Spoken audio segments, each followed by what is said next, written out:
All right, hold up. So I just put it in McKoy Dance Project's link tree for the YouTube. And I'm going to take a quick snapshot, everybody.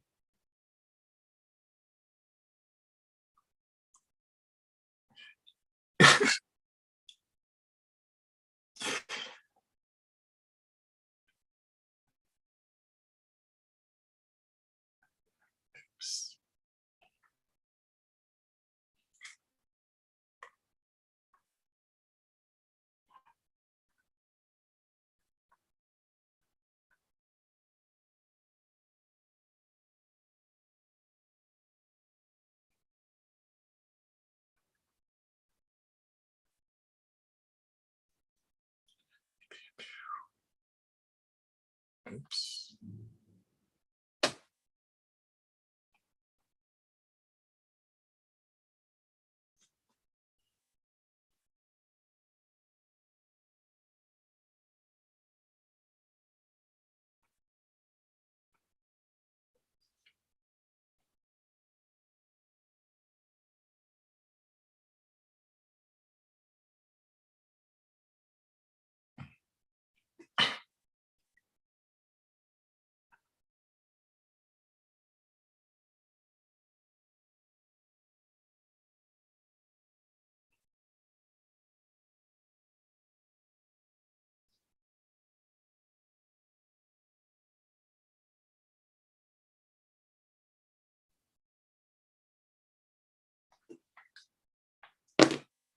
All right. Let's give 2 more minutes. How y'all doing with these allergy seasons? Because I'm dying.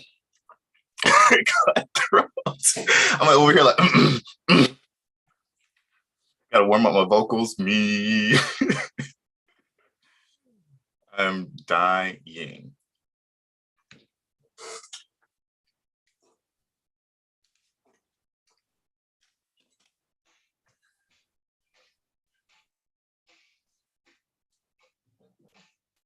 Oh yeah, Shaina, we've been about to struggle. Like, someone just told me, actually, I was talking to the artistic director of National Black Theater because I was interviewing him about his journey, and he was telling me bee pollen is amazing for allergies because you basically microdose yourself and your body gets used to it. So by the time you're actually in allergy season, you don't have to worry about it because your body's already used to the pollen happening around. So I was like, you to go. He's like, bee pollen, Zyrtec, and something else. I was like, okay, work. I never heard of that. Bee pollen. I'm about to go get me some. Okay. We are going to get started. Welcome, everyone. My name is Derick McKoy Jr. I am the founder and executive artistic director of McKoy Dance Project, MDP. Today is MDP Tea Talk, America's Truth. We are diving into the topic of race in 3 categories: race and identity, race and physicality, and race in the arts. We have a lovely panel of 4 extraordinary human beings, and I'm excited for each of them to introduce themselves and for us to dive into this very real and honest topic. So I hope everybody who is watching will enjoy, and please, if you have comments, please comment in the YouTube channel, or if you'd like to join us on Zoom, hit us up on Instagram, and then we can send you the link. And yeah, we'll have a great time. This is going to end at 8:30, so we're going to buckle down and get right to it. Who wants to introduce themselves first?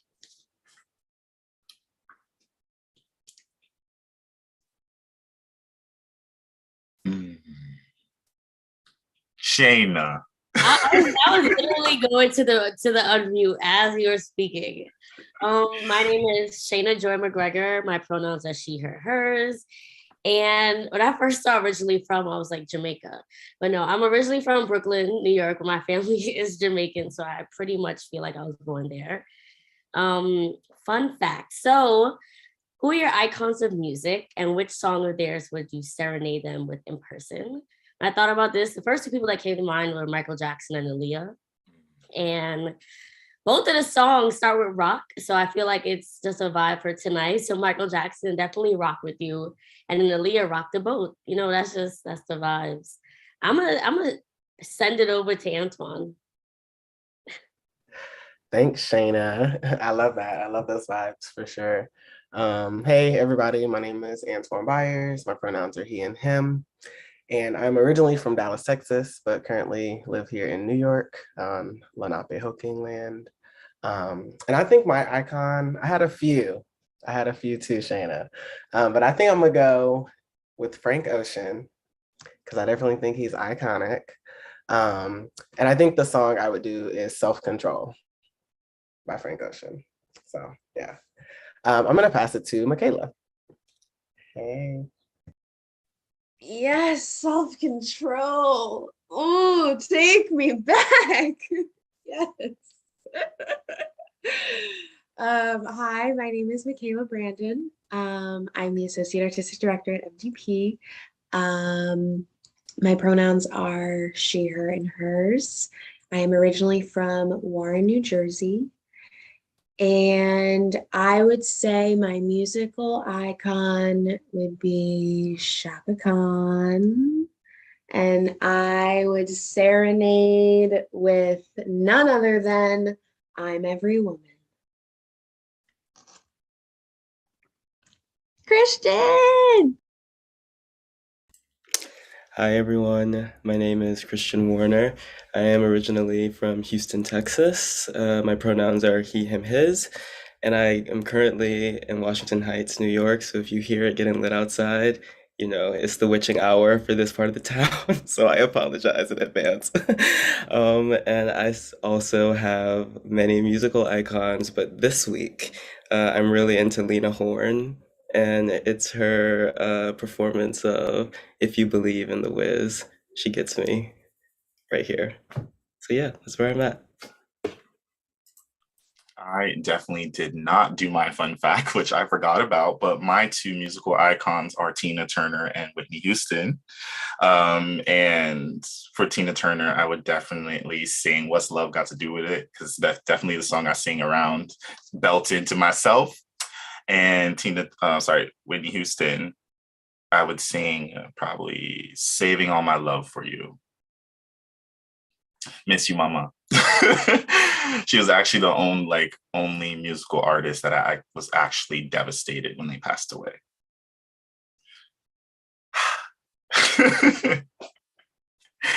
Okay, so without further ado, let's crack down into it, starting with race and identity, aka culture. The first question is, what characteristics, routines, or features do you associate with your identity and culture that may be racially spotlighted? And then the second part are, what are those identifiers?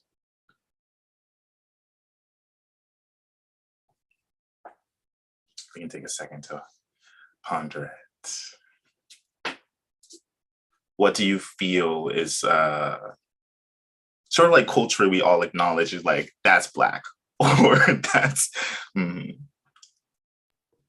mean, I can start. For me, it's feels like everything about me.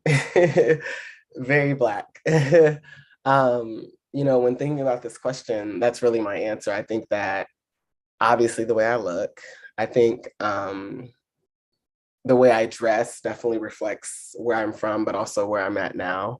So, right, the communities in Dallas that I grew up in, that Southern style and swag, mixed with like New York style, right, which is also highly influenced by Black folks.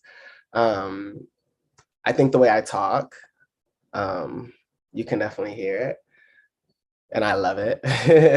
But I think everything about me is Black. The food I eat, right? You know, when you bring your food to lunch, my lunch be looking a little different. But I think everything about me is Black. But I think it's beautiful. I love it. I literally wouldn't change a thing. So that's, I know I didn't really answer the question, but I tried to give some examples, so I kind of answered the question. But yeah.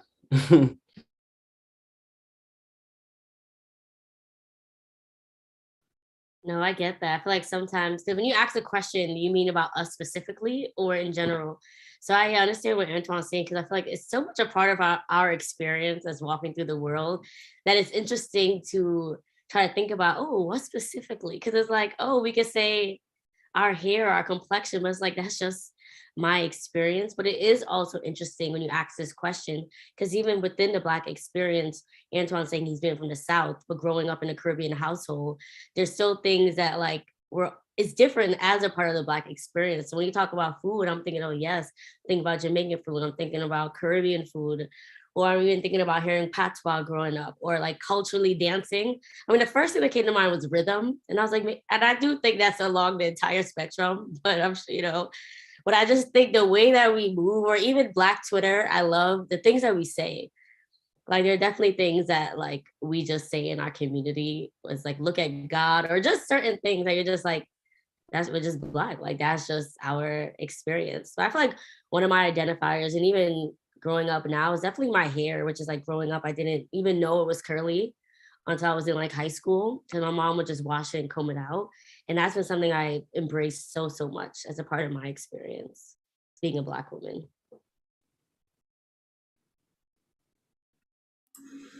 Yeah, I'd have to say that following up with what Shaina said about my hair, I've been growing out my hair for this the longest it's ever been, since the start of the pandemic, and it's something that's really grounded me in my culture. And I do notice now in certain spaces when I walk in with my do-rag, or I walk in with my hoodie, or I'm just accessing or creating I guess, yeah, the outfit that's going to make me feel the most comfortable for the day, the most productive, the most connected to myself. How in certain spaces it definitely is a, a head turner, and I'm not sure if it's in a good light or not, but it's something that I've just kind of stopped worrying about, because I'm just, it is what it is, but it's something I've definitely picked up on in the past few months or years.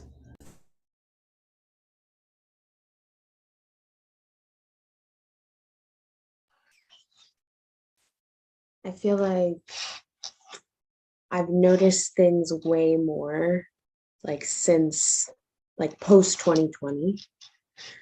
I think I was definitely more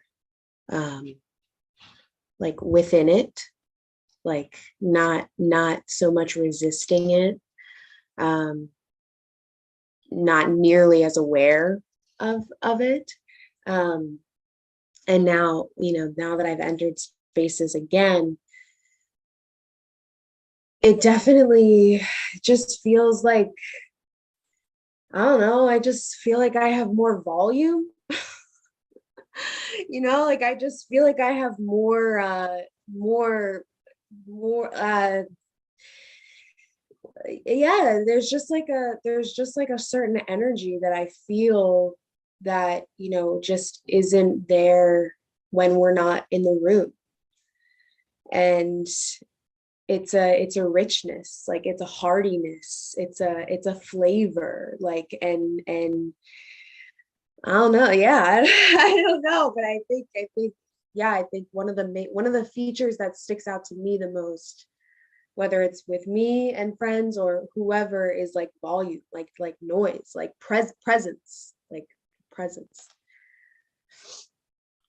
Yeah, that's kind of where my head is going for me. Like, of course, I and like same thing, Christian. Like, this is the longest my hair has ever been, and it's probably like down here now. And like, I've always had a bald head. Like, my dad was like, "You have to cut your hair. Can't have hair."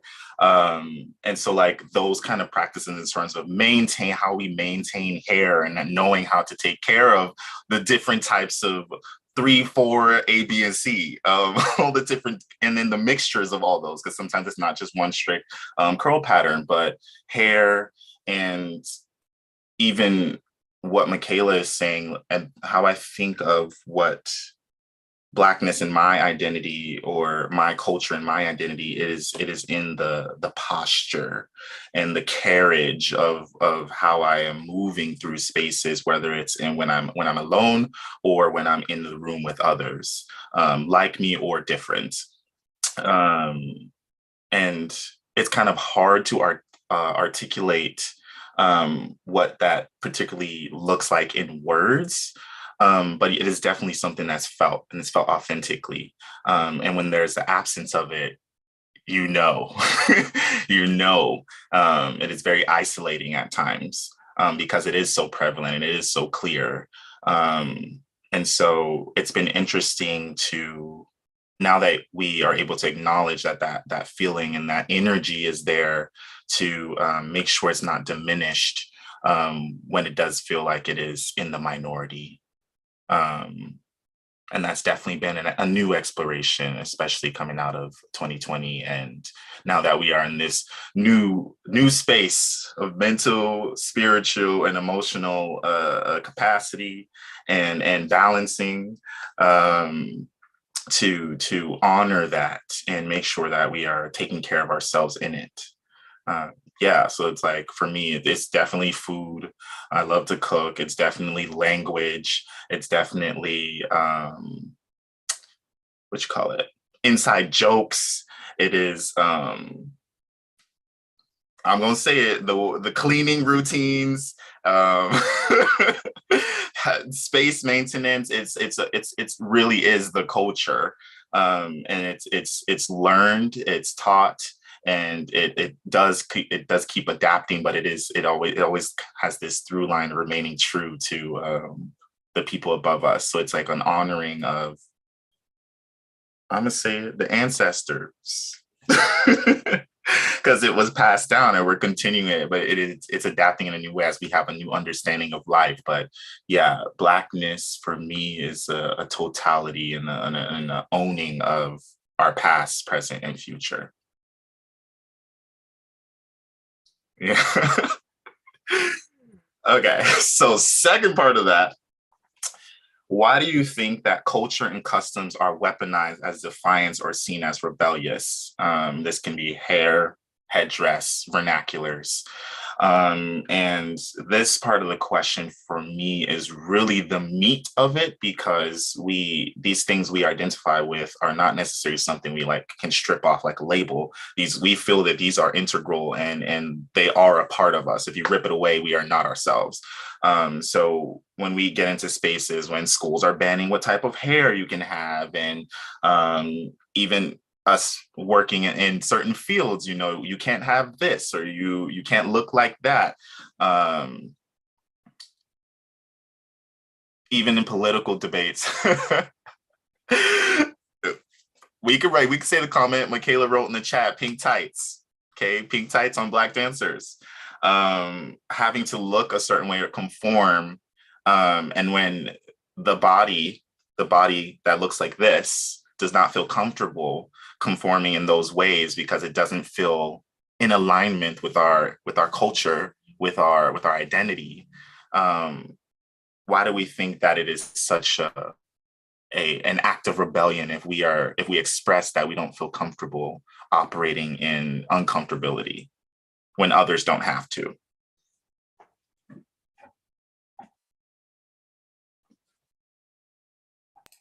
Yeah, what I get excited about now in this time is seeing Black folks and truly carry their Blackness with them in every space that we're entering in. It's almost, there's a surge that's happening right now within our people that I'm just like, it's exciting, and space is being taken.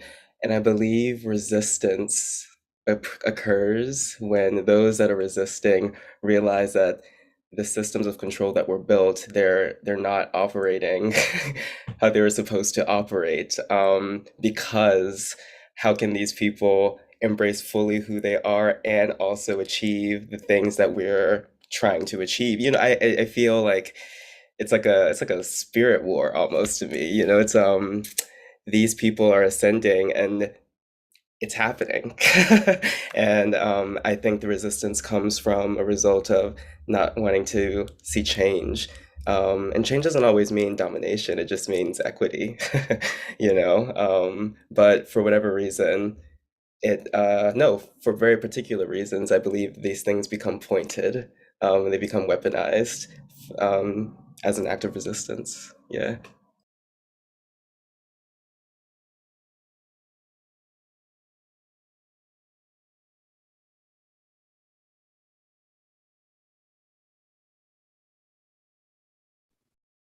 I think also from a place of ignorance, and that people also choose to stay ignorant about it because they might be triggered or I'm missing the word, but they don't understand it and it makes them feel something that they don't understand. And as opposed to having conversations around our differences, it becomes like polarized. And I think a lot of it is ignorance. And people choose to not have the conversations. And then also we don't always want to explain ourselves. So I think that's part of it as well, is that they don't want to do their own research or just be understanding of different experiences. And I think that would help a lot because that's what Christian was saying. We're showing up fully and they're also maybe scared by it. If you're not used to someone taking up that much space and us taking up space because we may be louder, we may look different, may just come across as different. So now it's coming across as a little bit more assertive or aggressive, which is not our intention. But even if it is, why are you leading from a place of so much violence as opposed to just understanding? So I think, yeah, a lot of it comes from a place of ignorance as well. Yeah, I think all of that. And I think that, you use the word defiant, and I think that, or defiance, and I think that Black people's existence, for as long as I can remember and think back, right, has always been defiant just by existence. Um, so that feels important to name, is that, as much as we try to escape it, there is no escape. Um, I think I agree that some people are afraid. I think history has shown us that, right? When we talk about vernacular, um, we have language and things that we say because we had to find a way to communicate with each other, right? So that people couldn't understand it. So people are actually quite afraid of us communicating, right? I think that historically, Black joy for some people has meant that they lose power. So I think that some people do get nervous and do get afraid when they see Black people coming together and experiencing joy, because historically, like I said, that's usually meant something bad for the other side. So I think for me, it just really feels like a classic case of like white supremacy, right? Destroying the things that you don't understand. And I think that in the world of dance, that shows up in a lot of ways, right? Like we subscribe to so many Eurocentric norms within our dance field, and it's not just in ballet, but we experience that also in the world around us, and it's not often created for Black people. So I think that the importance of that, and that's why I started with what I said. Sorry if y'all can hear my dishwasher in the background going in. The reason I started with what I said is because our existence, what we just named, the way we talk, our hair, like all of it has always been an act of rebellion. It's never been what's been in, it's never what's been right. Our existence alone has been wrong. So I think people are definitely intimidated by it. I think they're definitely intimidated when they don't understand it. And yeah, getting a little tangential, so I'm gonna pass the mic, but I definitely resonate with a lot of what's been shared already, for sure.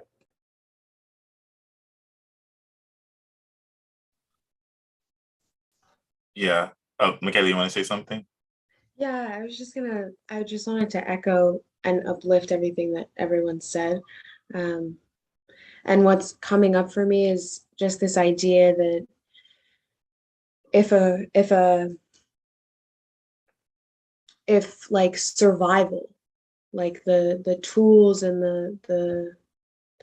the skills, the wherewithal, like that comes with survival, like the need to survive, when that gets so like interwoven in an already existing culture, like it is bound to emerge as a fierce energy, like a fierce energy, because we're carrying like centuries of survival, like survival techniques, like survival song, survival dance, like, and I think that now that so much of that history is no longer present in the modern day in the way that it was before, to have that culture sustain itself and like seek to celebrate itself is inevitably threatening to the existing culture that worked so hard to eliminate it from the picture. And so I think, yeah, I mean, I just think that people are, most people who are not people of color are threatened by the freedom, by the song, by the dance, by the celebration of culture. And isn't it ironic that we're in a country built on freedom? Yeah, what we're all really pointing at is the fear of, I think Shaina, you said it, the fear of change. There's curiosity because it's not a complete ban, but there's like a curiosity to sort of like taste what it is. But then it's also like, you can't do that. So yeah, there is definitely an ignorance in like not wanting to see how something's going to play out. What if those kids were able to wear their dreads? So, but there's this idea of the fear that when uniformity is taken away, what does that look like? And I think there's that rests in like, if we let pure freedom, then there's anarchy, then there's chaos, and then we're no longer in control.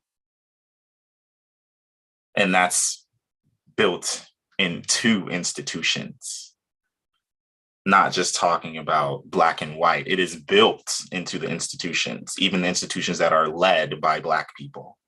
It is built into the foundation of how we have operated and built up stone by stone in these institutions and the protocols. We're already establishing these uniformities that we can't veer from. Otherwise, there's anarchy and everything starts falling down. Yeah, so I think, yeah, the curiosity there is what happens when we truly let things be their authentic truth. And go ahead.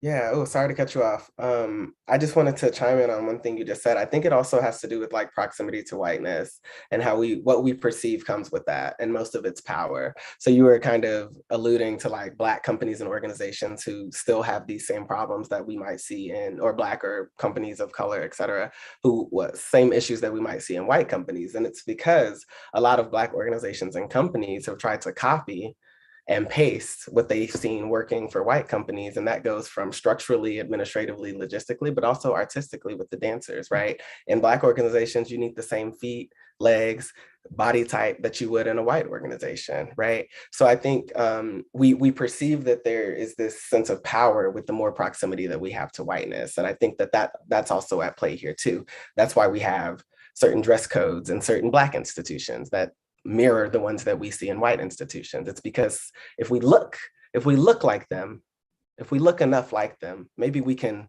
trick them a little bit. Maybe they'll make space for us. Maybe they can, so I think I have a lot to say to this, and I think it'll come back up later in our conversation. But yeah, I think that's also definitely a big part of it. Sorry to cut you off. Yeah, I had a thought there, that one with what you just said, and then I lost it. But yeah, it's definitely copy and paste, and no one's really trying, at least in my experience, to do it differently. And there's no way to learn this information. We're all just like, oh, we can acknowledge that the problem's there, and then we're like, oh well, I guess we got to still do it because everybody else is doing it. And then there's the fear that if we decide to diverge from that path, then everything we're building is going to fail. There's a lot of fear. There's a lot of fear that comes with change. And it does take a village and encouragement and grit to really go against the grain. On that note, let's get into question 2 of identity and culture. How has a code switching come into play here and allowed you to navigate through spaces that are Black versus spaces that aren't?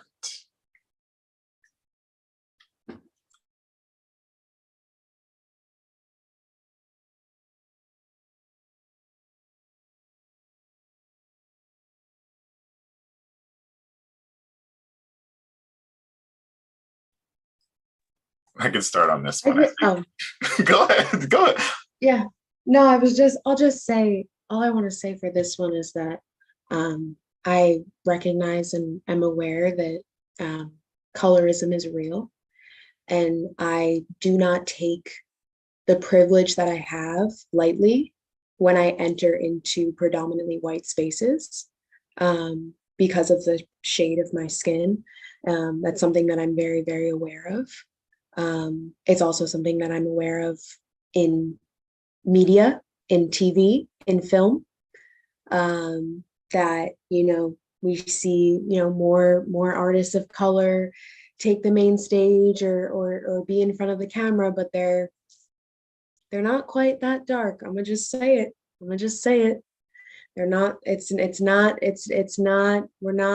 we are not there yet. And so I just want to acknowledge that I carry both of those identities in my body, and that I do have greater privilege than some when it comes to that. So.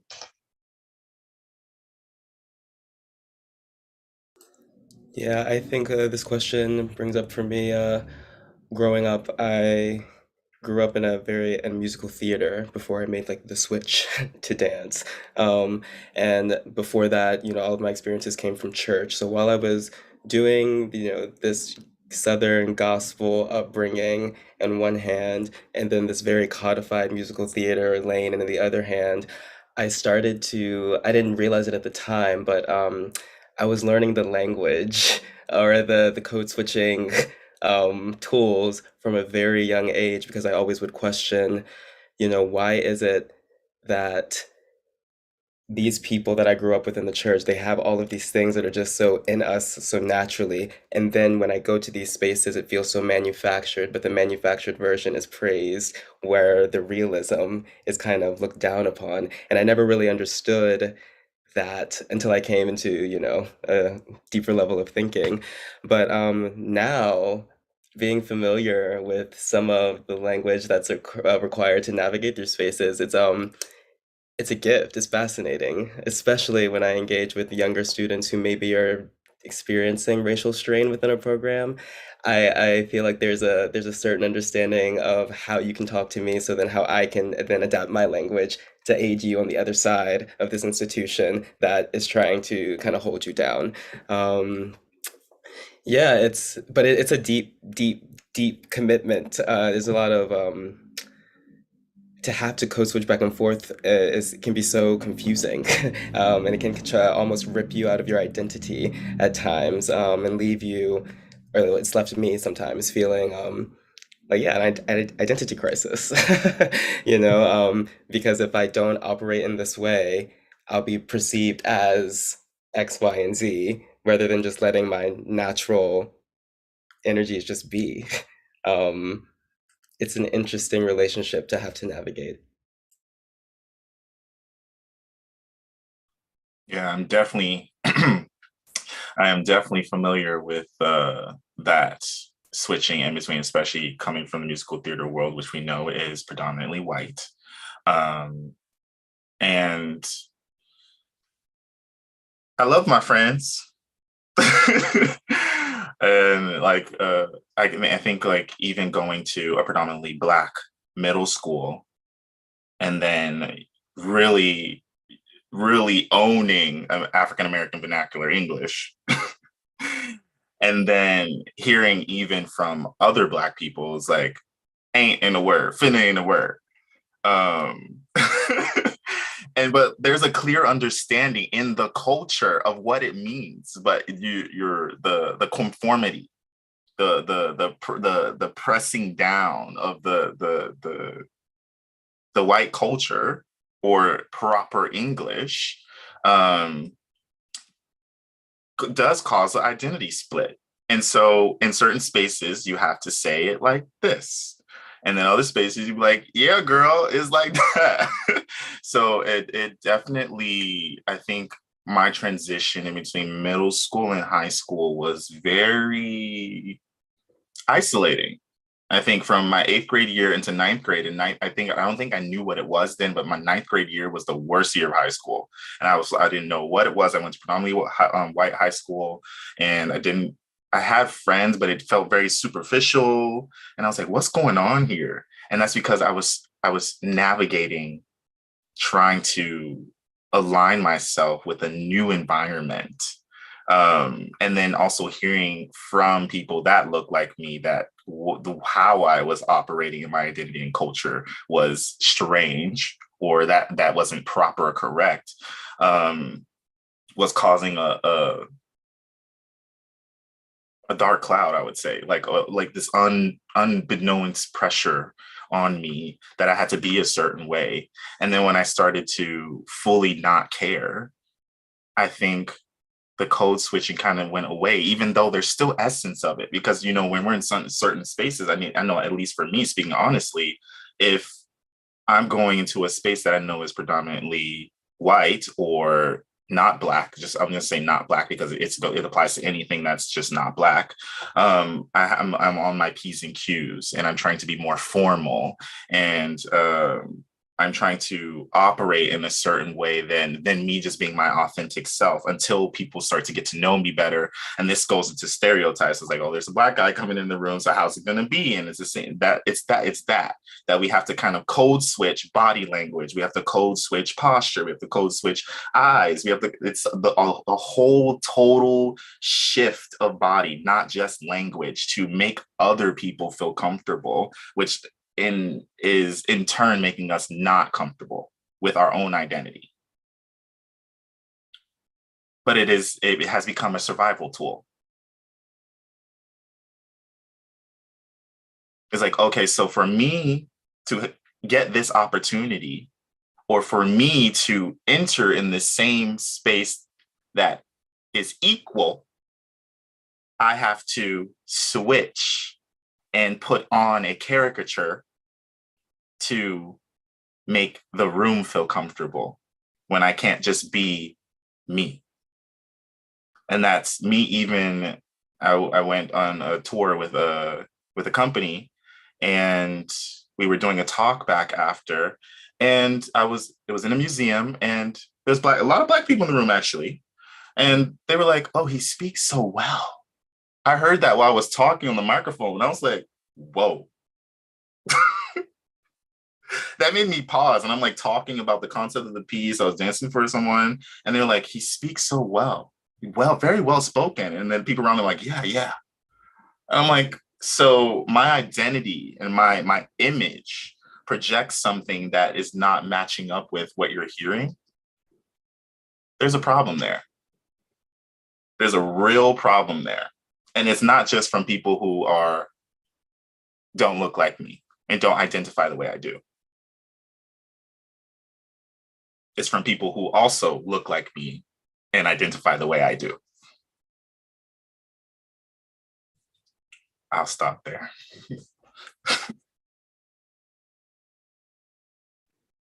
This one is so layered. I feel like as I was listening, I also had so many ideas coming up that I could share.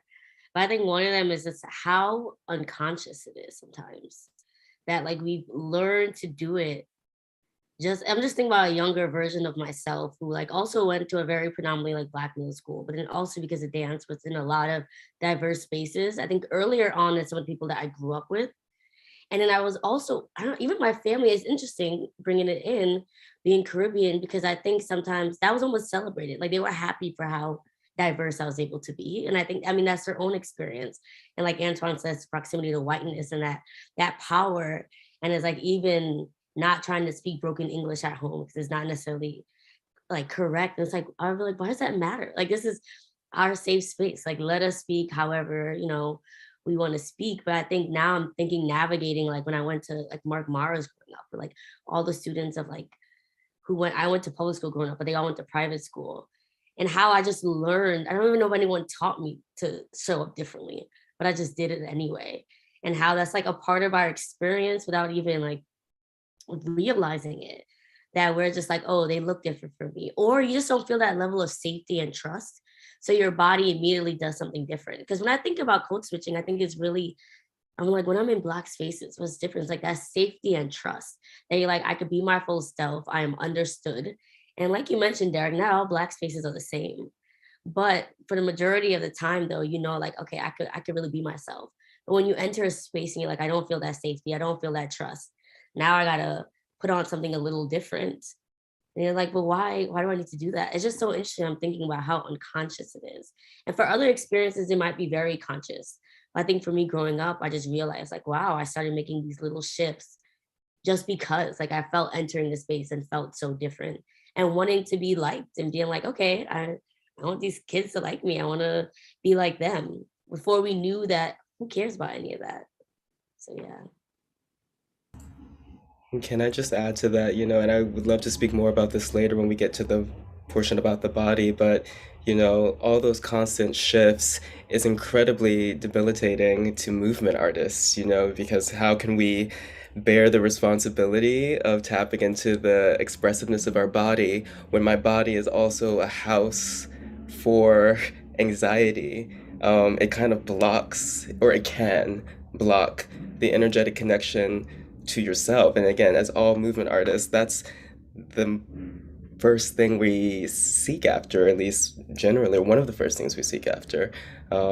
It's a lot for a body to handle, and yet somehow, like many other things, Black folks still do it, but it's nice to not have to do it. And I find that when I entered into my first company position was with Deeply Rooted, and when I got into that space, all Blackness, it was almost shocking the things that I could let go of, and just worry about the dancing. And I almost didn't know how to handle that space. It took practice to even be able to recognize that that's normal, and the other things are extra added weight.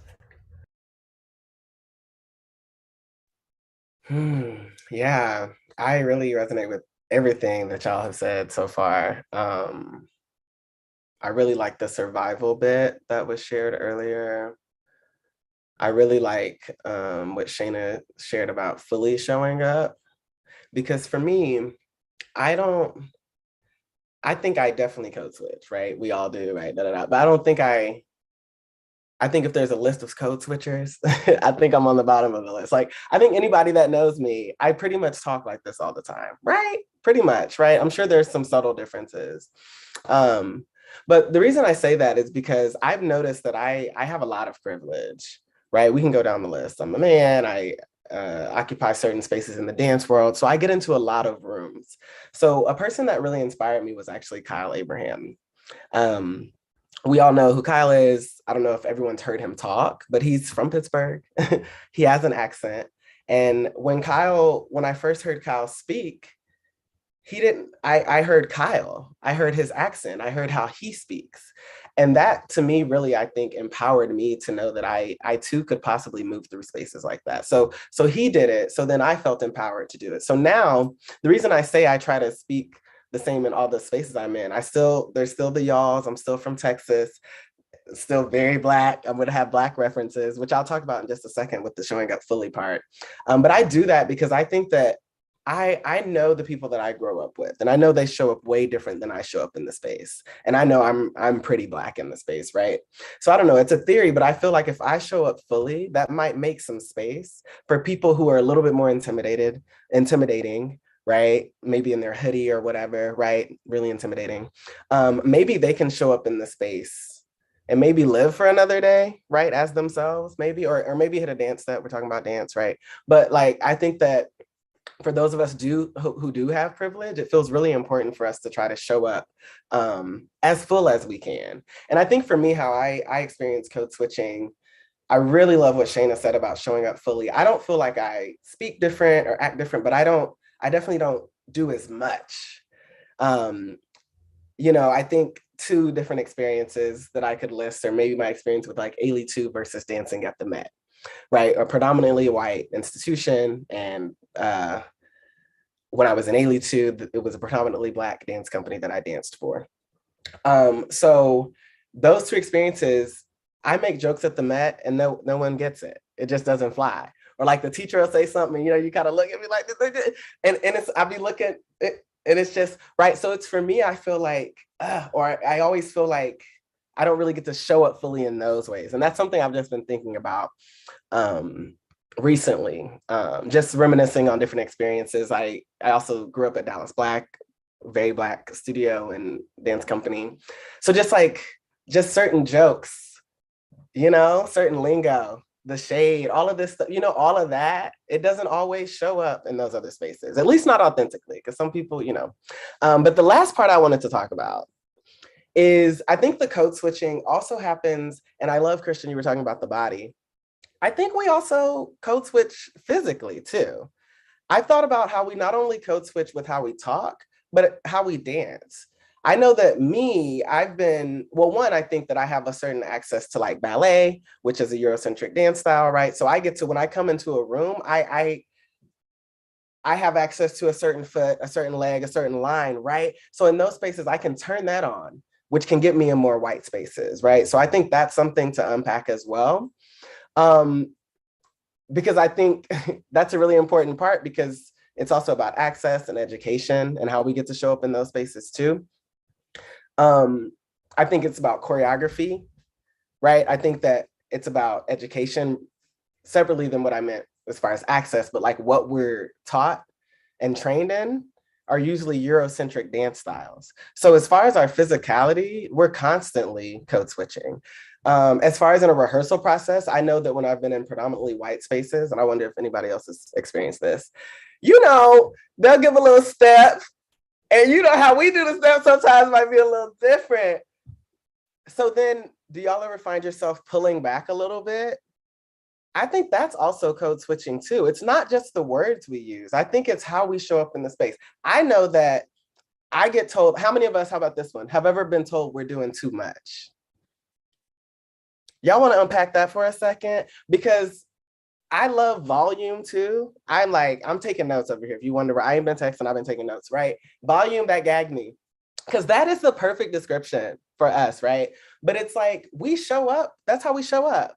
If you go to the continent, it's loud, right? If they're dancing, you'd probably describe it as too much, right? So that's actually a part of our culture, and that's inherently in our DNA. So I want to clock that too, because I've had white choreographers just as much as Black choreographers tell me that I'm doing too much. So I think it's also how our Blackness is policed in those spaces too. So I think it's all of that. I think, like I said, we definitely code switch with our words, but I don't think that I always show up fully physically in the space as well. Because of course I would do it like that. Of course I would be sassy like that. Of course I would, you know what I mean? All the words they use to describe us when we dance, right? Of course I would.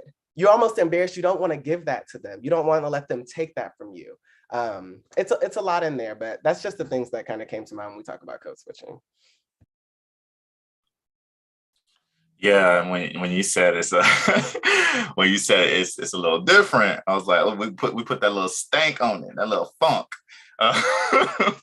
and that it's culture. It's culture. It's in our blood. It's in the rhythm. It is in, from the moment we start walking, you know, the babies will be like, hey, we're already instilling. It's true, we're already instilling these grooves. And so, yeah, it does translate to the body, because it's the posture, it's the step. We got that little walk. It's everything. It's a total encompassing of the culture. But yes, the drums mimic the heartbeat. It's a heartbeat that we're operating in. And time is going, so we're gonna move right along, because we're gonna be here for 3 hours if we just keep going. Question 3, and I will, if we don't understand this question, how it's different, I will clarify. But what comes up for you when you hear that Black people are living in two different experiences, the Black experience and the white experience?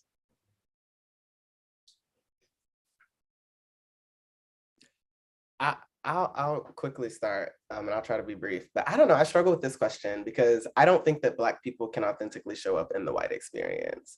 So you're always in the Black experience. You just might be in a white space, right? But even you in that space is the Black experience in a white space. But I think, and that just goes back to what I was trying to say earlier, is like, it doesn't matter how hard we try, right? We can do all the things, but we're always going to be caught. We've tried it in the past. Check the history books, right? So it's just like, I don't know. That's how I kind of engage with this question. I feel like it's impossible for me to ever really do that. So I don't really try that much anymore, personally. It's a very interesting perspective. This came out of a thought that in the survival, in the institutions, in the conformity of institutions, I'm curious that Black people or people of color have to learn the white experience so that we can adapt in those spaces. And people who are white only know the white experience. So they don't have to, this is like a macro question of code switching, having to live and be aware. This is also like in terms of assimilation, having to assimilate into the culture of someone else's culture when they were not required historically and legally to assimilate to ours. Yeah, I think that's what fascinates me about this time right now is because I was in St. Paul when the George Floyd murder happened, and having lived in that city for some time, which is predominantly white, and just understanding the vibe. When that happened, and I don't know if anyone else experienced this, but you got the text messages, "Are you safe? Are you this? Are you this? Are you this?" from folks that I hadn't talked to for years. I'm like, appreciate it, but I've been Black every day. Not just when y'all happen to just find this one murder on camera. But regardless, what excites me now is that I feel like Black people and people of color are finding what it means to exist without having to consider whiteness. And I feel like part of the white experience right now, for those that are willing, are really understanding what Black folks are finally talking about. And the resistance is, I don't know if they've ever been in the majority of folks have been in a position where we've all had to kind of wake up, where the white experience is like, oh, we can't just silently agree to these things anymore because these Black folks know, and they're not afraid to say, I see you, I feel you, it's not going to work, da da da da da. So it's tense, but it's a required messiness. But again, above all that, during when I got all those text messages, I got to this point where I just said, stop worrying about me. I'm trying to figure out what it feels like to be in my skin without having to code switch and just exist. So while y'all figure out how to be anti-racist or just be a decent human, I'm gonna see what it feels like to just exist without worried about stepping on anyone's toes by just doing anything. It's cool.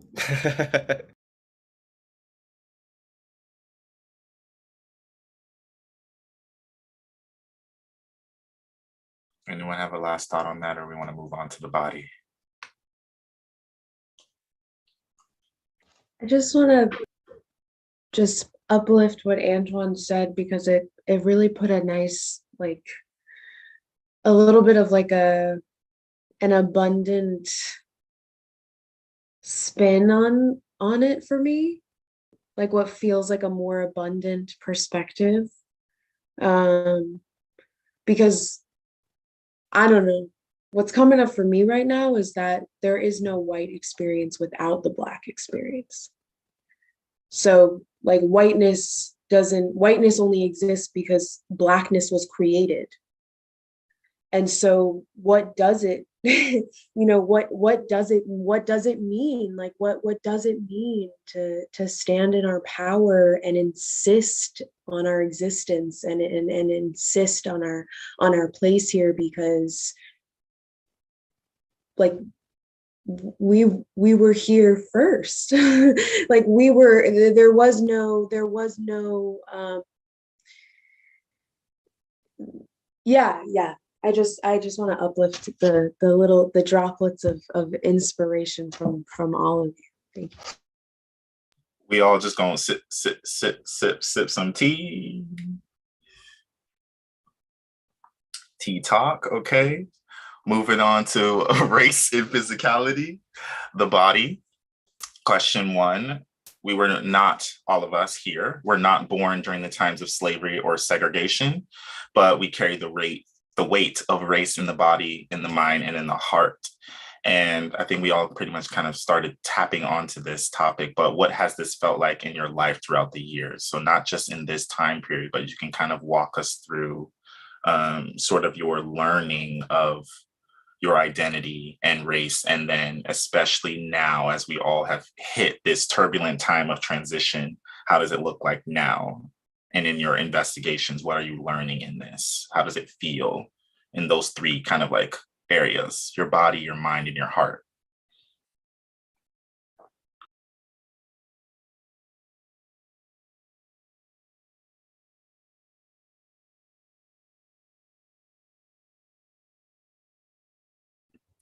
I mean, I can start us off by saying, I think how I engage with this question is just, I think that the difference for us maybe is that we've always had to kind of know we were Black, right? That's the weight of it, is that every decision, whether consciously or subconsciously, is around being Black and survivalism. I think what we wear when we leave the house, how we do our hair depending on where we're going, how we walk down the street. I mean, it's everything we've talked about before. I think having to make those decisions and then having those decisions and habits become engraved in our existence is the weight of it all. At least that's what I when I first think about this question, what comes up for me.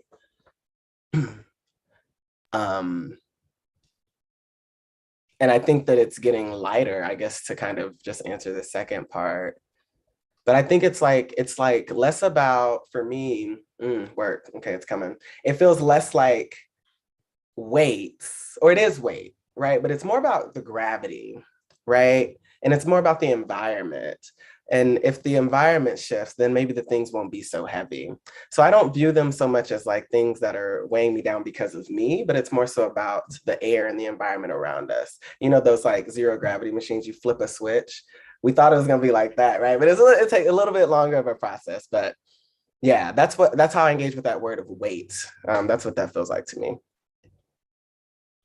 Yeah, for what that just brought up for me, I just think I tell everybody all the time, like, we know about the Black talks, and it is, yes, it is the proverbs, the generational proverbs of how to operate in society.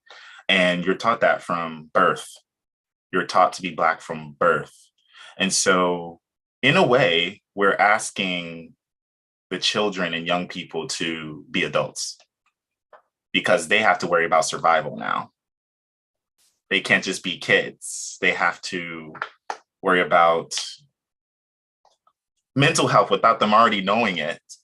They have to worry about physical safety and who is in proximity to them and who may come up to them and who not to hang out with and who with to hang out with and what are the signs to when it's time to run. And that for me is weight, to give such great societal responsibility to a young body, and then for that to be their total experience as they are becoming adult humans. And I still hear my mama every day when I'm home, when I leave the house, and when I'm coming back. There's certain things I will not do because I was told not to, because that is how to survive. And it's not like saying like I'm making the conscious choice to continue following those proverbs or those wisdoms, survival wisdom, your survival guide of being Black, your survival guide of being a person of color. But it is so instilled in me now that it makes sense why it's survived so long generationally. And it's unfortunate that some people who should have been here are not here today. But there's not a doubt in my mind that they were also told the same things I'm being taught. So that way, it was a very scary time for me during the George Floyd murder, because that really was the first time I was like, hold up, stop, let's check in, because that could have been you. Regardless of who he was as a person, he looked like me. He talked like me at one point. And so it was a wake-up call. The responsibility had hit me. It was like a little bit of subconscious before that moment. It was like, okay, I'm desensitized. It's happening every day. Like Christian, what you were saying, like people were reaching out. You're like, I'm Black every day. And I was annoyed too, but I didn't recognize why I was getting like charged with every time I got a text message. So I was turning off my phone. Also, we were in COVID, so like mental health was not there. It makes sense now. So yeah, it's very interesting, because that responsibility I carry with me, because it has taught me safety.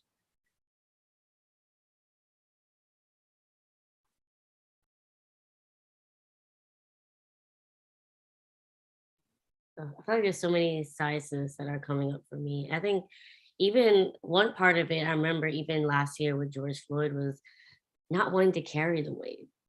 Like, I remember there was one where I was posting and sharing so much, and I was like, what if I just don't want to? And it's not because I don't care, it's that I like physically can't anymore. And I think that's another part of our experience, is that we hear about it and the weight is so much. And to know that we're coming from slavery, from segregation, and what our people have gone through and where we are now, and the fact that it's still happening in many ways, it just sometimes feels like too much. But then you're like, am I dissociating? Or am I just trying to abundantly live, being conscious and aware of what's happening, but also not letting it be the only thing that guides my experience? And then I feel like on the other side of that, which goes to the second question, is always feel like we have to prove ourselves, because it's just like we came from so much. And even for many of us, first in our families, to achieve X, Y, and Z, it's like this weight of approval and achievement. And then it goes right to that same question of like, it's exhausting. And that's why you feel like you don't want to carry it. But it's like, do we have a choice? So I think it's just like so much that comes up with that question for me. I just want to share something that Jonathan McRory said, again, the artistic director of National Black Theater, because we were talking about this a little bit, and he said, the notion of joy is natural, and it's in our blood memories as Black people. So it is that's echoing on what Mikaela said. It is in our dance, it is in our song. So to feel these times of turbulence, it is okay to not want to deal with it and want to go back to that notion of joy, because we don't want the joy robbed from us. We're already subjected to the pressures of the system, already at a disadvantage, already looked at in a certain way. So that spoke to me when he said that to me. So I was like, wow, another thing I'll share from him, because he shared a lot of nuggets, but he said, like, in your pursuit of changing the structure, it may not be your job to finish the whole sentence. You're not here to tackle the whole task. You're not here to finish the revolution or the change, the evolution into the new. Your part may be just to put the period. And then my part is to do the capital T. And then Antuan writes the rest of the we are, blah, blah, blah. And that was very humbling for me, because that weight, to going back to what I said, that social responsibility I feel as a Black person, to know that I don't have to accomplish it all, but I can just move mountains in my small little way. And that is strong. That is beautiful. That is legacy. That is the change. That is the passing down of joy. That is the blood memories, because every Black body, every person of color is passing on an ounce of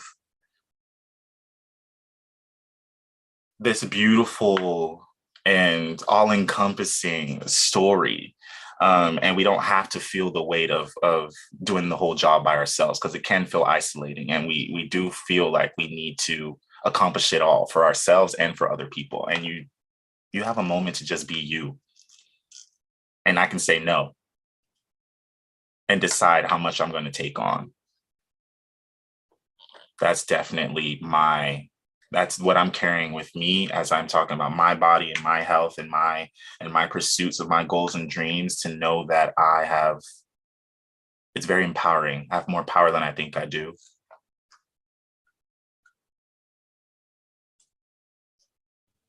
Yeah. Which we're not always able to recognize the power that we have, because we're used to being taught that power means having power over somebody else and not just over oneself, actually.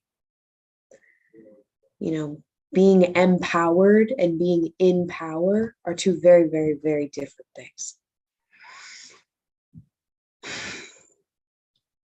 Amen. Yeah, this question, it makes me think of my grandmother, because we often talk about generational things. She's very passionate about our family history and just finding the lineages. She somehow acquired the ship manifest, through which my family was brought into the country, and our identities were just kind of stopped after like 4 generations. And so from that point, and kind of going through certain things, like coming through a town and an hour west of Houston that used to hang a black person every Thursday. Like they just erected a Trump cafe. My family's passed through all of these things. And so what I feel most connected to today is the resiliency that is within at least my family unit. And I see it in black folks all the time. It's that extra 10% that kicks in right when you need it, or that extra power that comes in right when you need it. There's because of our journeys, especially in this culture, there's so much resiliency in our bodies. I think of Avatar: The Last Airbender, when he sees like all of his people behind him. It's like that is what we bring, and it's powerful, and it helps me relieve some of the weight to know that, like you were saying, somebody has to be the period, somebody has to be the start of the sentence. Maybe I'm not meant to run at 100 miles per hour the whole time. I can take my water break, because I know my girl Shane is gonna pick up the baton and she's gonna carry it around these next few meters, and then she's gonna take her break. And then by that time, Derek is gonna be ready. He gonna run too. You know what I mean? So it just kind of keeps going. But all of that is over this foundation of years of energy that's tried to kill us. But here we are, and actually thriving. Isn't that crazy? It's pretty amazing.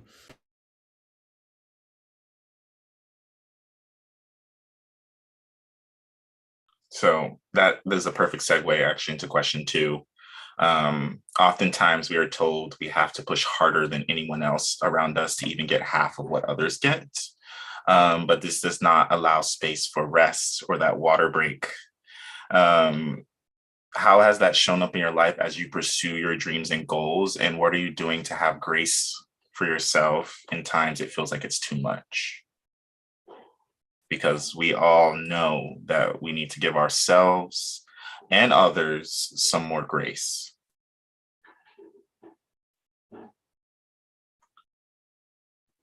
Yeah, I love this question, because I know I talk about this stuff now, but it was not something I always practiced at all. Like the pandemic definitely slowed me down in so many ways.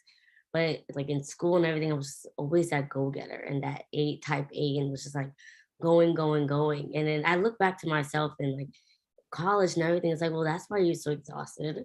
That's why you were like angry or just going through so many things, because you were just trying to do too much. And I think sometimes that pressure may be put onto us from our families from a good place of like really, especially depending on how they got to where they are, or how we came here, or all those things, wanting a better life for us. And they were in survival mode.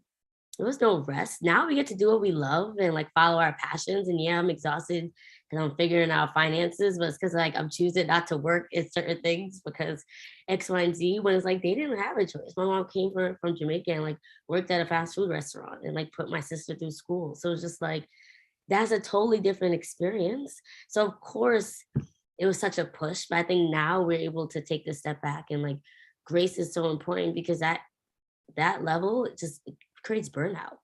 Because as much as we respect them, sometimes you talk to them, you're like, well, yeah, were you happy? Did you take care of yourself? Do you even know what? Now they're talking about mental health. And some of them like 50s, 60s, now for the first time talking about taking care of themselves. And you see the weight that puts on their bodies. So it was definitely for me a time of like, it's okay. And like my vision of success has changed even because of this pandemic. And a lot of times, like even going back to this Eurocentric ideal, is like sometimes our vision of success was based off of that. And it's just so much unlearning of like, what does success even mean? What does success mean in my body? And why do I have to go like this all the time to prove myself? Like, am I doing it because I genuinely want it, or am I trying to prove something to somebody else? So that's been like a whole shift I think a lot of us have experienced throughout this pandemic, of like that forced us all to slow down, especially a lot of us being in New York, that's like constantly moving. And we're like, okay, what do we really want? Who am I? And like, why, what does this all mean? Yeah, I don't know if anyone else has this experience, but I really resonate with you, Shayna, about the 100% all the time. And I think also for me, uh, I don't know. There's a bit of an addiction to busyness. I don't know if it's the Virgo in me that shows up, but it's just like if I'm busy, it's like things are happening, but that's not always the case, you know.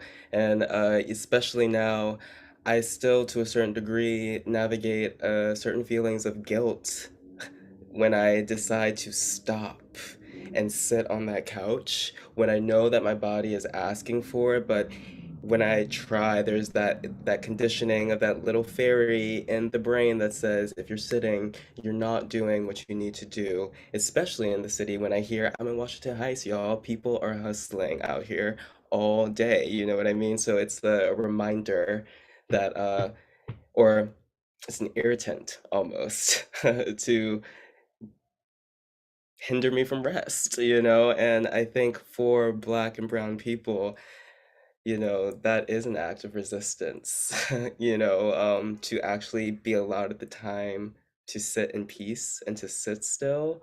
Um, I don't know, my family didn't do it either, you know? And that gets back to the generational question. Is that something passed down, from years and years and years and years of having to produce, but there was no space for the mind and spirit to just breathe. So these days, I just say no. Or I'll just say that email will have to wait, or this thing will have to wait, or this, da, da, da, da. I have to take care of myself. It has to be at the top of the list because I can only give so much. I would love to be able to give much more than this little body can, but right now I have to be realistic for longevity purposes because I'm trying to do this over a long period of time. Not just dance, but just a healthy existence. I want it to be plentiful and patient and develop over a long amount of time. And we're constantly facing this energy that's trying to condition us out of that. Um, so I don't know. I've just tried to set up my mind to be like, don't just take the space and time. And if you have resistance, let it be just that, and you just keep it moving, you know?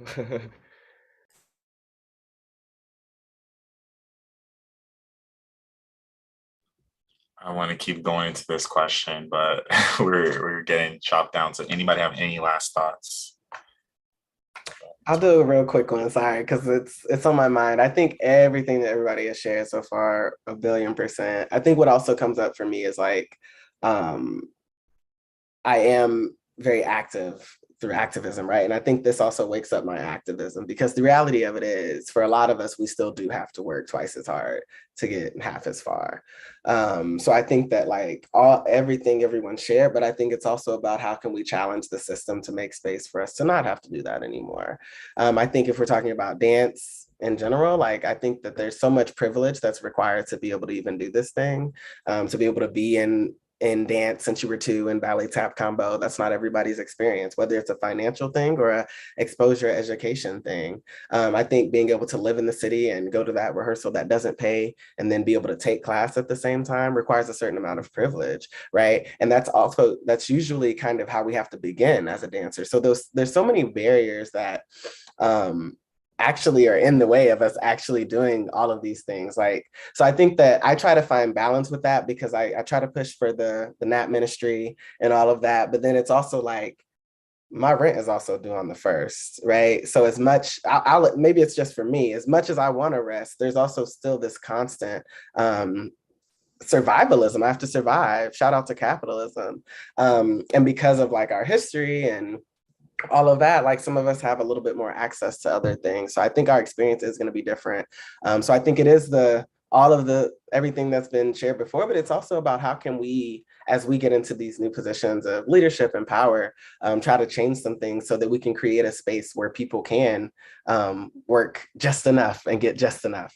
You know what I mean? They don't have to work double. And then I think also what's helped me, just to answer the second part of the question, is like boundaries. And then being able to communicate those with people so that people know that like, you can email me here now, I'm gonna respond then, right? And that to me has already released so much of like the expectation to like meet certain deadlines. And it's really like, a lot of it is inside our heads. A lot of things can wait till tomorrow. That email that's in the back of your head, it can wait. Some of them can't though, but you got to know the difference, right? But a lot of them can. And I think that we kind of put a lot of those things in our head that kind of hold us back. So I've tried to identify, first of all, what things I can control and what things I can't control. And the things I can't control, I try to control them and keep them at arm's length where they're good to go. And then the things I can't control, I try to see how I can regain as much power in those situations, and autonomy, which I think came up over our bodies, which came up earlier, because as dancers, we often don't have any of that. We don't have over our time, over our schedule, over any of that. The people that I admire the most these days are the people that I perceive to be the most free.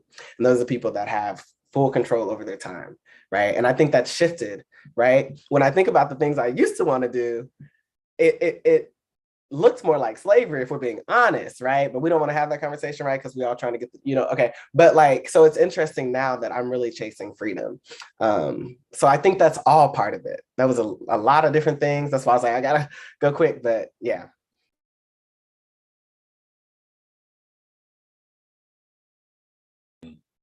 I'm just going to read Michaela's comment in the chat. A teacher said to me earlier, setting the boundary is one thing and consistently reminding people of the boundary is another. And that is I think the revelation that has happened in COVID with the great mass exodus and mass resignation that's happening right now, because people are now standing firm and what they said they're going to do and what they're not going to do. And what you're trying to force me to do is not going to fly. And I'm so living by that right now. Yeah, I love the word no. People know that. So for me to feel empowered to say it more often now when it's really something that I can't handle, because I so naturally take on more things than I should. That's just my personality. And I feel like I can accomplish it all. And that, of course, it's going to get done. But I'm not able to rest. And that's something actually I talk about with my therapist. She's like, did you rest? And I'm like, I did it. I did it.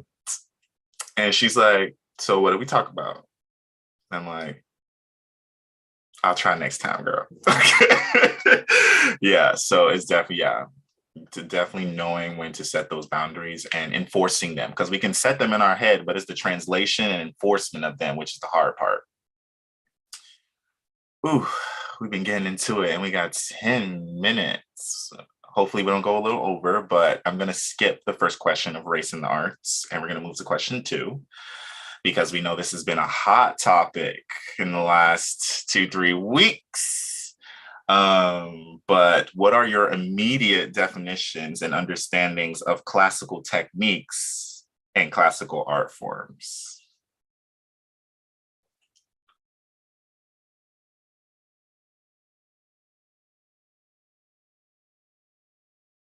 I laugh because I was in a company, I was in two dance, and there was a school attached to that company where there were so many students of color, and it was so interesting to hear their perspective of why they couldn't do ballet, which was completely wrapped up in the societal understanding of the culture of ballet, removed from the actual technique or practice of the physicality. And that's where I run into a lot of issue, or I try to combat in my day-to-day life, is reminding myself even as I go to these classes that this technique is supposed to help me engage a clearer voice for myself.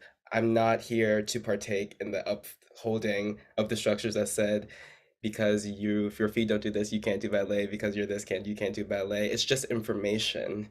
And unfortunately, where we're at this point, classicism has a whole other bag of goodies that it comes with that we often do not identify and recognize that, well, more so now, but these are bad and we can let these go and the practice can still exist. But as all things, I understand that there's a certain resistance to that as well, because I think it in turn points you back to what you were talking about, Antoine, about freedom. If I'm not worried about trying to match a certain way that ballet, for instance, has been told it's supposed to look on my body, you know, if I can use it to help me speak how I would like to speak, that's freedom. And I think that's intimidating. Um, and, side note, all, the classicism that exists in the dance world, these brown and black forms have been here for so much longer. So I really think we need to renegotiate what we identify as classic and just, explore that language a little bit because it's a little misleading. That's exactly where I'm going with this question, because for me, and my understanding, even outside of dance, but we associate classical music or classical theater with a time period, not necessarily with the particular technique of it. So it's the time period, and then the technique comes up because it's the technique that was used in that time period. So if we expand this concept, classical ballet is not classical technique. It is not the classical technique, the one thing.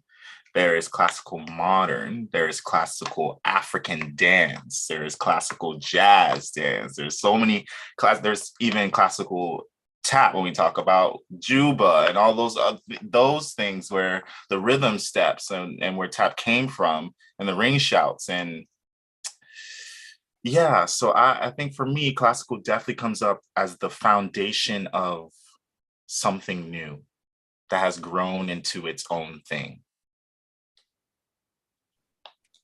When we first saw the question, like even without my current understanding, but how I was raised, it was like classical was classical ballet, ballet was classical, and in modern, maybe Horton, Graham, Lamone, like before with all of our understanding, I feel like that's how we grew up. And I remember just constantly trying to fit into like this classical ballet body or idealism, and then realizing like, well, what is that? What does that even mean? Or I grew up doing West African, but it wasn't considered like a classical technique. It's like we did it, and that definitely informed. I mean, that's more of the first question, how I showed up and how my movement quality was because of having a Black dance background as well. But in ideas of what was classical, it was ballet. And I think that's what's shaking everyone up, or even the whole thing with Missy Copeland, is that also she was ingrained in thinking that classical means ballet. And if you're not classically trained and doing ballet works, then you're not a classical dancer. And it's like, well, everyone needs to have a larger conversation. Because like you mentioned, what is classical? And like you said, it's just the foundation of that thing. So it's like, you can have classical African, you can have tap, you can have all these things, but it's the hierarchy that they're placing ballet on. They're placing ballet ahead of everything else. So it's ballet and then maybe modern tap, West African, everything else, but it's not equal. And I think that's the bigger issue. And that's why in these predominantly like in the institutions, they're also keeping that hierarchy as well. When the classical technique becomes about class, the hierarchy of class, elitism versus not. And that's what caused ballet to thrive, because it thrives off of elitism. When you go to the ballet, you feel you have this is the posture. I'm going to the ballet. The dancers stand tall, of course, because that's the technique. We need to be in alignment. We need to be pulled up because we got to be on our leg. But that translates into the audience, the way they carry themselves, the atmosphere, the social aspect also becomes class. It's a total experience, which is not present in other forms of classical dance, classical Chinese, classical Indian forms. There's a culture there, but it's not a classism. Yeah. And I just looked up the definition of classical just so we could all be on the same page. Why guess? We can Google. And I'm going to read the second definition that came up just because the first one isn't relevant to what we're talking about. It says, typically a form of art regarded as representing an exemplary standard, traditional and long established in form or style. So I think what's interesting for me here is it seems where we get tripped up is the first part, regarding as representing an exemplary standard. I think the problem is that a lot of people, like Shaina was saying, people don't view all of these styles at the same level. We view some of them as exemplary, so we struggle to imagine that some things are classical or not. So that's what I say on that. Y'all have hit it. I think one thing I just want to say in regards to I think where this question came from in the past few weeks and the conversations that come up is I think we have to be careful, or I'd advise that we use caution when trying to prove anything, first of all, but secondly, how classical we are, right? Because that's back to the thing we were talking about earlier. So I thought it was interesting how when Misty made her comments, everyone went and found their ballet summer intensive photo that one time, right? And I'm just kidding. They went and found that class photo or them taking class with their phone on the phone. We know how everyone found something to prove how much technique they had. And I think that can be problematic because everybody doesn't have that technique. That's a fact, and that's okay. Everybody in the A-League company doesn't. So we can't resort to you know what I mean? Because that doesn't work, because that still uncovers some people. You can't beat white supremacy with white supremacy, but with Black people doing it, right? That doesn't work. So I think we also have to be cautious with trying to prove something there. I think if there's anything, it's more about educating how all of everything you said, what's truly classical. It's also about rigor. I think that some people don't think that other dance styles are as rigorous, right? So there's a lot of education and ignorance that needs to happen.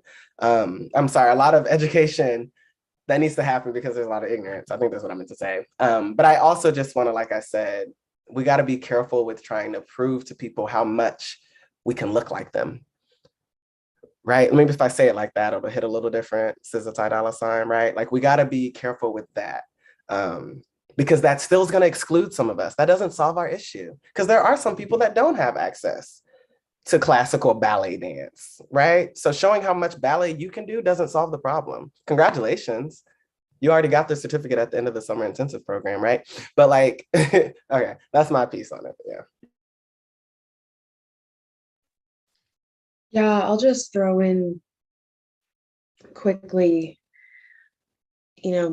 just a real encouragement to acknowledge the very real implications of institution in dance. Really, what are the implications of institutionalizing dance as a form? And again, echoing what you said, Antuan, and what everyone has said, is this idea that because we have the privilege in this moment to have access to these spaces, we, like you said, Shaina, unconsciously carry that same, we unconsciously carry that privilege because we're granted access to these spaces. And so whether we like it or not, unfortunately, yes, with this instance, it might come out, it might slip out, this idea that what I'm doing in this moment is there's a hierarchy, like the implementation of a hierarchy that actually doesn't exist in dance at all. Like it was never meant to exist. Like that was never a part of it. It was never dance is our natural state. Dance is our natural state. We exist in movement. Our cells are moving at all times, every day. You can't judge that. You can't box that in. You can't quantify it. You can work on it. You can finesse it. You can master it. But it's a gathering. Like, it's a collective rising. It's not just one person gets to rise because they've managed to achieve a certain aesthetic, and now everybody else has to figure out a way to meet that unrealistic aesthetic for so many different bodies and so many different forms. And so, yeah, I'm super fascinated by this like debunking of terms, because I do think that, like, again, being a dancer in this country specifically, like in this part of the world, like, we're in the minority. Like, we're in the minority, and therefore we don't have nearly enough funding. We don't have nearly enough resources. Like, we don't have nearly enough support on like a grander scale to be able to like engage in our work with like clear minds and open hearts, because we're in a constant state of making it happen, of making it work. We're expending energy to make it work while we're doing the thing, and therefore we're not nearly as often able to just like sit into it and enjoy it and feel it and stuff. So I'm really, as you can see, I'm really passionate about, this idea of us all, getting on the same page, and that I do think something dangerous can happen in this age of the media and technology, where like one thing gets said, and then like the words that were said become like a typed out post, and then that post goes viral, and then everybody's reacting to just those words on a page, just like because we're just conditioned to respond and to react and to share. And I think what we do have the privilege to be able to do is pause and try and understand where this sentiment came from, like originated from, and like, again, remember and ground back in to what is important here, which, exactly like you said, Antuan, we don't have anything to prove. We don't have anything to prove.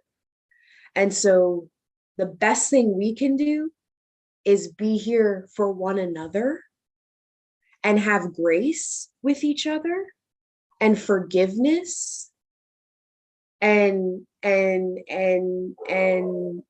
oh, he feels it. All right. I'm gonna leave it at grace. I'm gonna leave it at grace and forgiveness. Woof woof. Yeah, that is we are out of time, and we may hit this next question before we do something fun, but because this conversation has been great. But I think that this idea of classical techniques and like what technique just means in general, I've been sort of debunking that with students and dancers I've been working with, because now when I'm teaching, I've been telling them, like, we have this idea of perfection that has come from this classicism, from this elitism, this foot that we're all trying to get, or this line we're all trying to achieve. But technique is not the picture. Technique is not the sound, because I want to make this more broad. It's more than just dance. Technique is not the level of copying that we need to do in terms of this picture that we establish. Like, as an actor, it has to look, feel, and sound like this to be perfect. As a musician, it has to sound, look, and feel like that. As a dancer, I need to see this I need to see the sweat. I need to see you crying. I need to see all of these things, these pressures and these ideas of what it should look like. That's not technique. Technique is taking this information of the art form and figuring out how it works in your body. How does it work in my body? How I'm doing a tendu does not feel how it feels in your body. We have different bodies. No two humans are the same. I mean, we have identical twins, but even that, there is separation.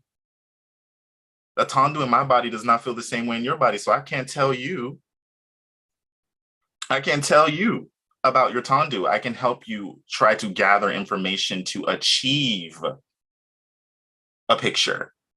The picture is a guideline for you to find that feeling. It's a sensation that you're looking for in your body. And so uniformity in having a company and dancers together when they're really together is because they all have uniform feeling. They know what the sensation is. They have control of the sensation in their body. That is what we're trying to master. You are trying to master your physical, mental, and spiritual form. Shaina said this combo would have saved me years of stress in ballet class. Amen. Because it's true. Because when I grasped that concept, my technique of these classical forms blew up. And I was like, I just spent how many thousands of dollars in a degree program stressing to get this one step. And now that I'm not paying money, I have it down pat. So then it makes me feel like I was wasting my time.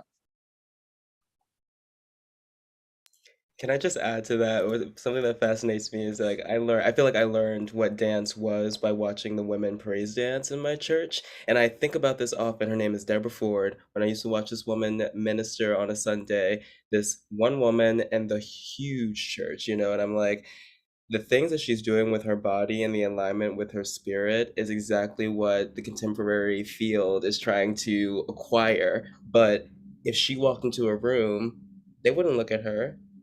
But she has the thing, but it doesn't look like the thing that we've been conditioning. But that thing that she's doing, it's recognizable in everybody in her vicinity because it took us out. But that's what dance was, but it's not transactional in certain arenas, when it's actually the blueprint.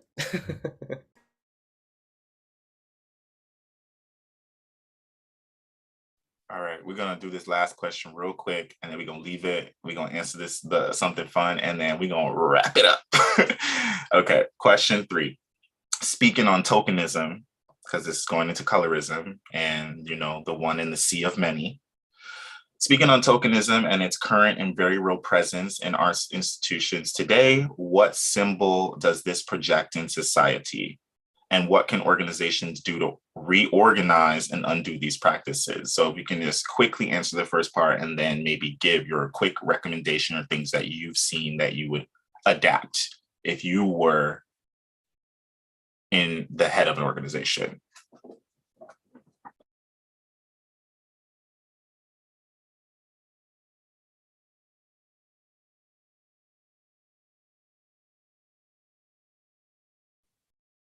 I'll just say that the whole tokenism thing, I mean, to me, it just furthers this like illusion of minority that doesn't actually exist.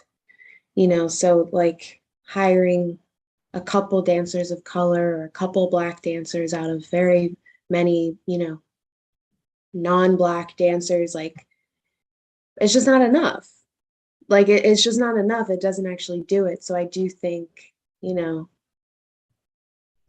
not to like, toot our own horn or anything, but I, just to speak transparently about what it's kind of been like for us to build this company with the kind of like the non-negotiable of us being in the majority, like, and it actually being a non-negotiable and like it actually putting it into practice.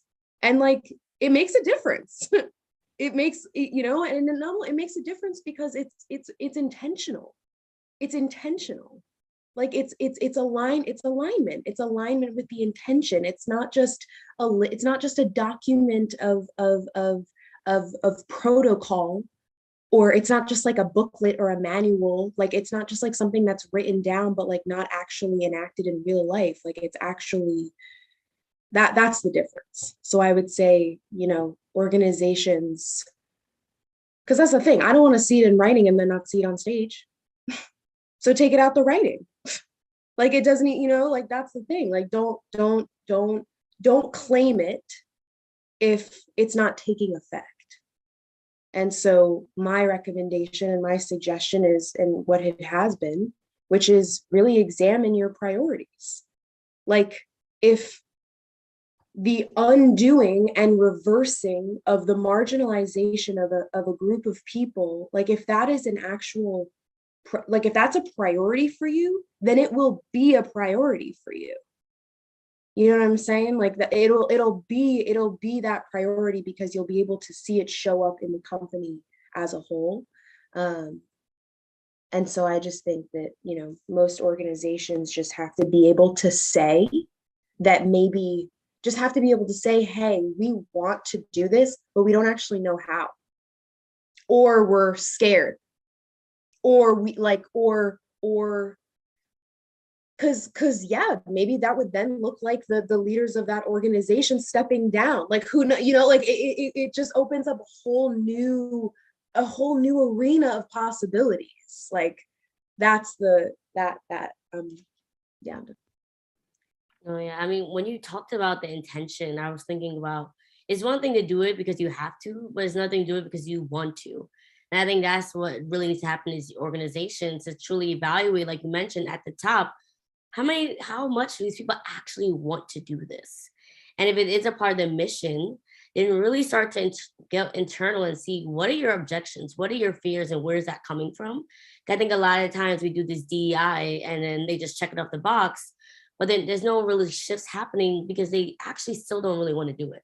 It still makes them scared to have more than one Black dancer on stage, or they still are internalizing that we're not as talented, quote unquote, in some arenas because they have their own internalized beliefs. So I think it's really looking at, what are you all believing? And like Mikaela said, like maybe that is purging the inside.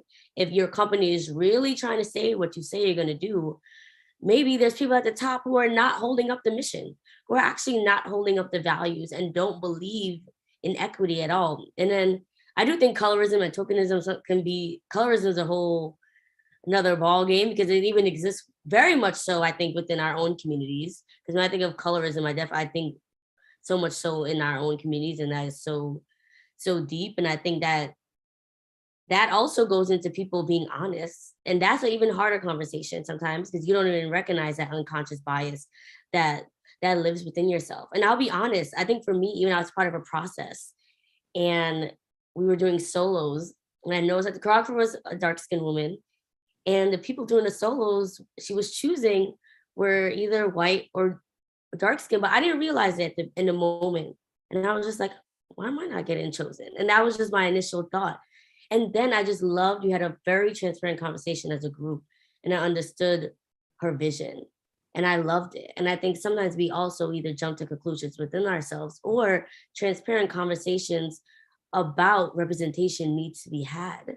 And like Mikaela said at the top of this, recognizing when this is not our place, but knowing what my own lived experience and knowing that that's different than another dancer, and knowing that it's okay that wasn't my time, and I totally respect that.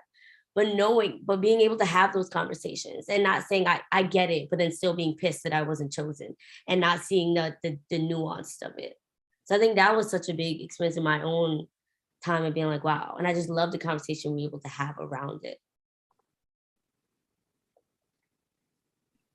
Yeah, I think that was all of that, Shaina. I think you pointed out a lot of things. I think unfortunately what happens with tokenism is there is usually this conflation, right, with the person and everything they can do, right? So that's how we have the star dancer who then becomes like the speaker for all Black people / head DEI consultant, right? How star dancer equals that. right? Or star dancer equals we're going to ask you all the questions about what it's like to find equity within the workplace, when actually you haven't had to do that because you've always been a star or something like that, right? So I think it's really dangerous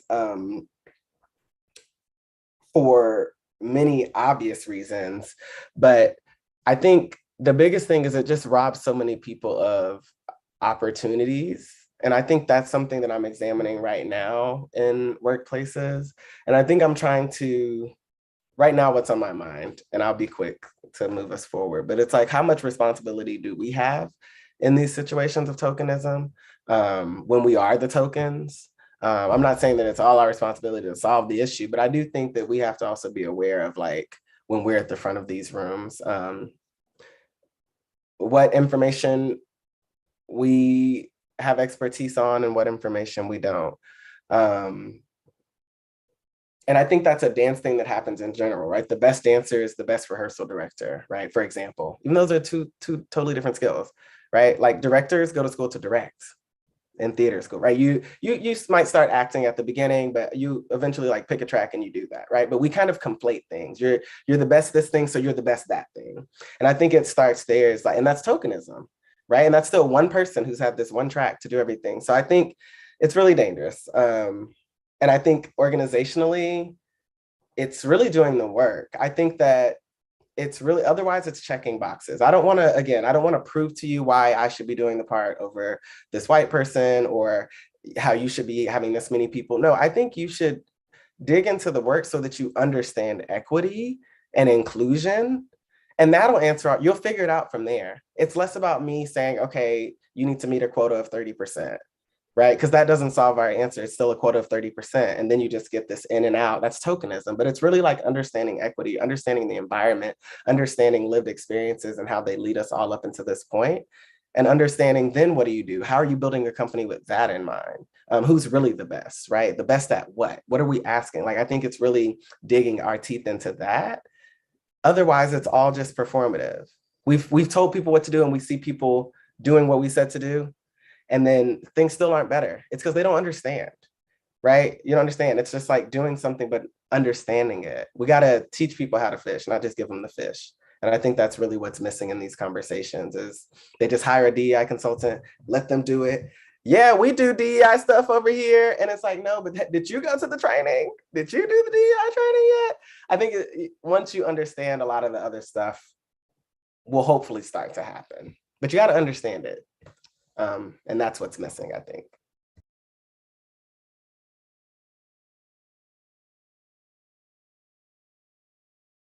Okay, since we're over, I do have a thought, but I'm gonna save it. So we do like to end these with something fun because sometimes they get deep, and so we can like get it out and check it out. So our something fun today is would you rather and why? And we're only going to do 2 of them. Oh, actually, we can do all 3. We'll just rapid fire go around because we have, let's say we're just going to end at 9. We just went 3 minutes. So we'll come on for 2-hour conversation. Period. The first one is, would you rather wear a constantly changing outfit or a constantly changing hairstyle? Outfit. And why? Because that's fierce. Come on. I'm gonna have to say outfit because like each outfit is a different personality. So like why not step into that day by day? You know, that's pretty fierce.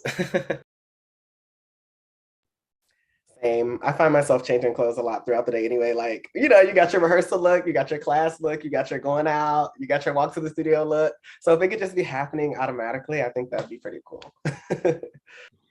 Oh, it's so crazy. Honestly, same. I've also been thinking a lot more about my fashion and like wanting to put more effort into my style. So I feel like, yeah, being able to have like a changing outfit. My hair already be changing all the time too. So I think that's enough. LOL. I think we're all in alignment. I think outfit because I can hear the questions now. I'd be like, you just changed your clothes. Like, yeah, girl, I did. You like it? You're like, I got a fierce outfit. They're like, oh, come on, costume change. I'm like, you're right. Or I hit them with the Tiffany Haddish. Baby, this is not a costume. Okay, next one. Would you rather go a year with no eyelashes or go a year with no eyebrows? I'm gonna just confess that I have already thought about like either bleach it or some. I don't know. I've watched a lot of cycles of American Next Top Model, and when they bleach the eyebrows, it really is a whole vibe. So I'm gonna say a year with no eyebrows. Ooh, I'm a lash girl, but I don't think I could do it out. I barely have eyebrows, but they make a difference. So I would do a year with no eyebrows to get lash extension.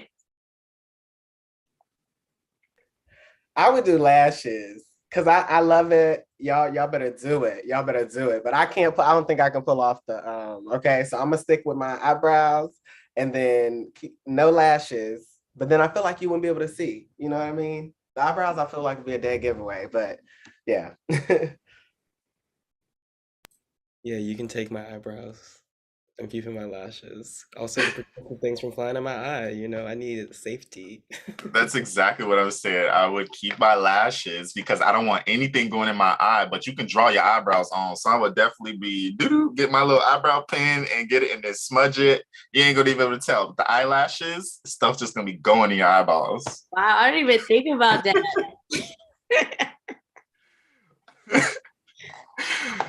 Last one. Would you rather have more money or more time?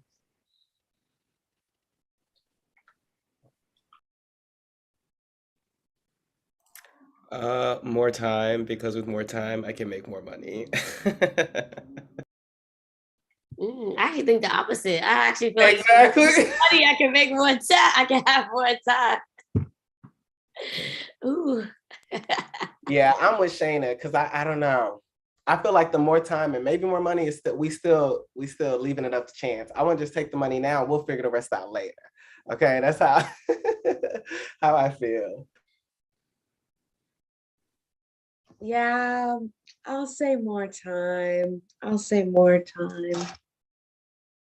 That's so in alignment with your being. Yeah. I think like in terms of how I interpret the question, it's like you give up time. Like in terms of like your lifespan, you're giving up time to get more money, or you're giving up money to have more time at the end. And I think I honestly would take more money because then I would be able to enjoy. I think it would be easier for me to instill rest if I had more money. Okay, and I could spend dollar bill, go to here, go to there, everywhere. Where you going? I'm going to Jamaica. Where you going? I'm going to China. Where you going? I'm going to Korea. You ain't going to work. I don't have to work. So it's kind of that. That's what I'm giving. With that, does anybody have any, yes, to freedom, money to freedom? Does anybody have any last thoughts we would like to leave and sign off with? Just thank y'all for holding the space, and I hope that it gives you whatever you need to encounter your next 24 hours and beyond, because there's a lot of good stuff in here. I would definitely was fed, so thank y'all. Absolutely. Anything I say would just continue a longer conversation. So I think just staying here. But this was really lovely. I think for the purpose for other people to listen in, but even for myself, I feel like I've taken tools that will help me even on my own walk and practice. Yeah, everything they said, y'all really woke it up. Okay. So many gems. And just it's always nice to be in community and hear about how we're all navigating this whole thing called dance/life. And I'm really inspired that there's other people having these thoughts and these conversations. We're in the same generation. We're it, y'all. So like, we're the next generation of this work. So I'm excited to see, now that we've talked about it, what can shift once we get the opportunity to make those changes. So thank y'all, and I'll see y'all on the other side. Yeah, definitely that shift. I'm super grateful for opportunities like this, and it's like really big to, like, me and Mikaela talk about it all the time. Like, we really do cherish these tea talks and these conversations, and to even be able to have these conversations with us, like me and Mikaela alone individually, like, we are really trying to undo a lot of trauma from all avenues, the tea talk before the tea talk. Yeah, it's like really important to me, especially with MDP. It was always about doing something different than what I didn't like when I was going out in the field. My dance mama, Mama Lou, she always said, like, see the things that you don't want, and then do the opposite. So that's what that's how I'm moving on. I'm like, oh, that's how you operate in that organization? We're not gonna be doing that over here. Oh, that's how you operate over there? I'm not gonna be doing that over here. So I'm really like constantly learning and constantly grasping for new information. So these conversations feed me and inform me. And it's also makes me more confident. Like we're feeding each other to know that there's other people, you're not alone. And that you are on the right path. It's very important to feel in community and to not feel isolated and to not feel on the outside or the other, because so much of this society makes us feel like the other or us against them on the other side too.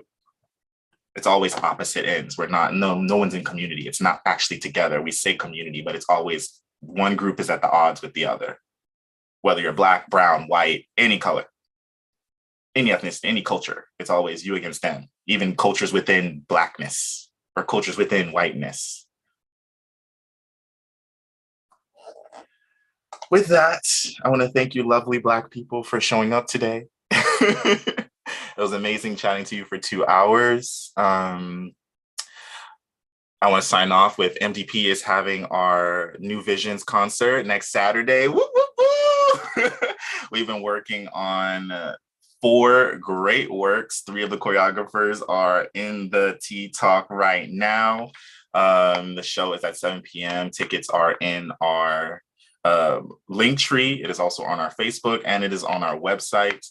Tickets start at $15. There are 2 works by me. One is Hush from 2021, and I have a new world premiere.